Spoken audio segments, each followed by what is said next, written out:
Assalamualaikum warahmatullahi wabarakatuh to Dr. Iskandar.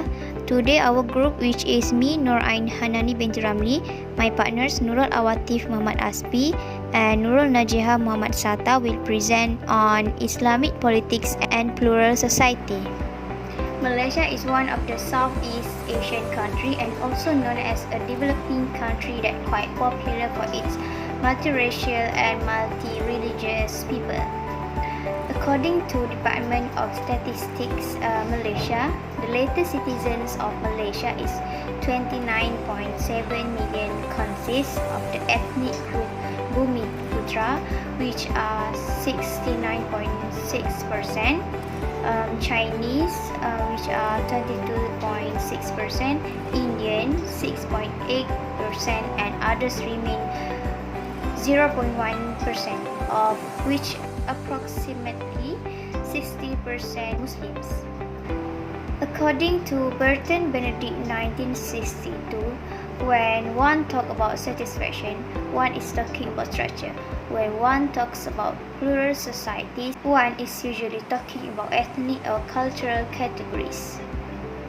Hence, what is the meaning of plural society? The term of plural society was first introduced by Furnival 1967, that defined as comprising two or more elements or social orders which live side by side, yet without mingling one political unit. Abraham 1997 defined plural society in Malaysia as medley of peoples, European, Chinese, Indian, and native, who do mix but do not combine.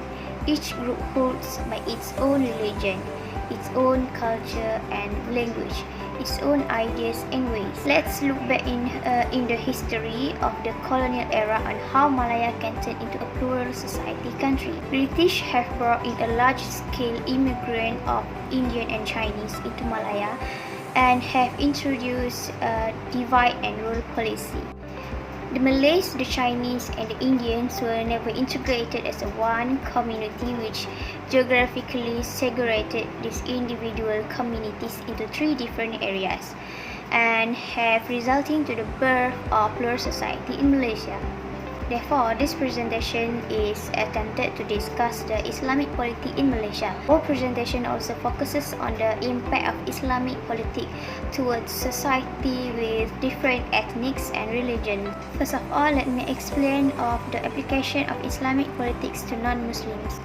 Non-Muslims in Malaysia are free to profess their religion, belief, and worship according to their religion. Non-Muslims shouldn't be forced to embrace Islam and will not be pressured simply to embrace Islam. Polity is a necessity in managing and organizing society. As we all already know, Malaysia is a democratic country with multi-religious people and also a model of a moderate Islamic polity. The government never forcibly applied Islamic political to non-Muslims. Muslims and non-Muslims have enjoyed the same civil and political rights. And for the acceptance of non-Muslims, it shows that there are more negative perceptions than positive perceptions among them. For example, in the actions of MCCBCHS, Malaysian Consultative of Buddhism, Christianity, Hinduism, and Sikhism, who meddled with political issues they are strictly objected the suggestion by PAS, Pan-Malaysian Islamic Party, to implement hudud laws in Kelantan. Another example is the idea of Islam Hadari by former Prime Minister Datuk Seri Abdullah Ahmad Badawi during the 55 UMNO General Assembly in September 2004 that got few negative perceptions from non-Muslim and their understanding of Islam Hadari also low. Hence, the government need to hold more program to non-Muslims to give them more understanding about Islam. Non-Muslims also must be enhanced in supporting the direction and development of a just and trustworthy government. That's all from me. I will pass the next point to Nurul. Next, whether Islamic politic elements are used diplomatically and in dialogue with non-Muslims and their acceptance. Okay, further both aspects have been practiced and implemented in Islamic politic element. It is started since the reign of Prophet Muhammad SAW, when Muslim and non-Muslim were brought together while defending Medina and come to an agreement that known as Shahifah Madinah. In the context of Malaysia, the both diplomacy and dialogue have been practiced in this country. As we can see, Malaysia gives freedom of religion to all races in this country. They are free to practice, profess, and also propagate their religion. For example, people who practice Buddhism can practice it openly and they can build their places of worship. Malaysia also provides political freedom for all races, for the both Muslim and non-Muslim, that they can enjoy the same civil and political rights as they can choose their political party and they can compete alongside with each other. For example, Democratic Action Party (DAP) is supported mainly by the Chinese community. And for the lastly, Malaysia Islamic politics also practice the element of respect of each other's right.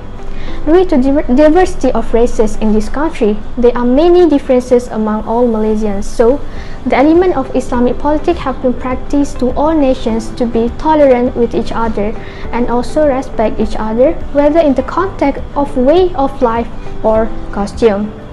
Next, does Islamic politics accept pluralism?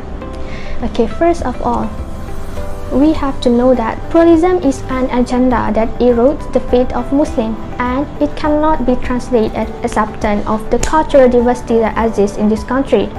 Cultural diversity have been ingrained in Malaysia's society since independence, which allows all races to live in harmony despite practicing different beliefs.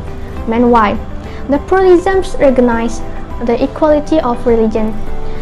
They claim that all religions are right and lead to one God, and this is contrary to the tenet of Islam. So, the Mufti and religious scholars have agreed in July 2014 to declare a fatwa asserting that religious pluralism is antithetical with the teaching of Islam. Muzakarah of the Fatwa Council have decided that the penetrations of pluralism, which implies that no religion have a private claim to religious truth and salvation, which is against the Sharia. Okay, next is the future of Islamic politics in a plural society. As we know, Malaysia is a multi-ethnic and multi-religious society with a large Muslim population.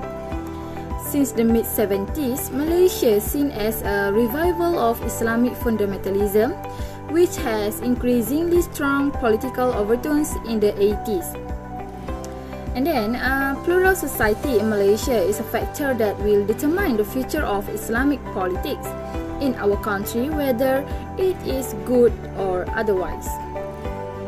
As we can see, in the post of General Election 14, Social Relations Landscape, social relations in the plural society in Malaysia have undergone with a new shift when the most of the Malaysian society still has a fragmented vision based on sensitive issues in the plural society in Malaysia after the General Election 14.